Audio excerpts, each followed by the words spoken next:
দু ঠেলা, একদম মুখে রুচি নেই। হ্যাঁ বন্ধুরা, মুখে রুচি আনতেই বানিয়ে ফেললাম কি বলুন তো, ছোট ছোট গুসা চিংড়ি দিয়ে পাকা তেঁতুলের টক। তার মধ্যে দিলাম কি বলতো, লবণ আর হলুদ, অল্প একটু লবণ হলুদ দিয়ে ভালো করে চিংড়ি মাছে মাখিয়ে নিয়েছি।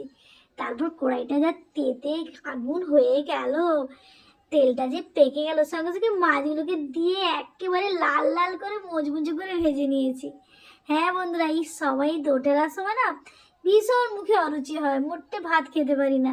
তখন কি মনে হয় বলো তো, সেই ঠাকুমার এই পাকা তেঁতুলের টক রেসিপিটা, ঠাকুমার এই তেঁতুলের রেসিপিটা যখনই মনে হয় তখন বলে আগেই বানিয়ে ফেলি মুখে রুচি আনতে। তাই ভালো করে মজমজে করে ভেজে নেওয়ার পর কড়াই থেকে তুলে নিয়েছি। তারপর তেলের মধ্যে দিয়ে দিলাম শুকনো লঙ্কা আর পাঁচফোড়নের ফোড়ন, ঠিক ভাজা ভাজা হয়ে আসবে। তার মধ্যে দিয়ে দেবো টক জলটা। হ্যাঁ, 10 মিনিটের মতো তেঁতুলে ভিজিয়ে রেখেছিলাম। তারপর ভালো করে তেঁতুলের সত্ত্বটা বের করে জলটা দিয়ে দিয়েছি।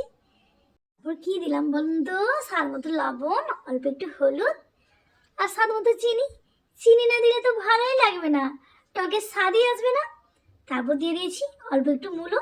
মূলো এই সময় মূলো দিলে না খুব সুন্দর লাগে টকটা খেতে। তারপর ঘুষা চিংড়িগুলো দিয়ে প্রায় 10 থেকে 15 মিনিটের মতো ফুটিয়ে নিয়েছি।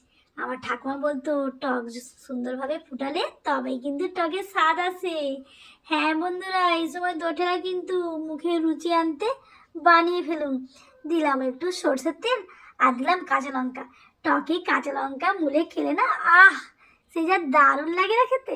আর অরুচি থাকবেই না, পুরো কান গরম করে দেওয়ার মতো রেসিপি।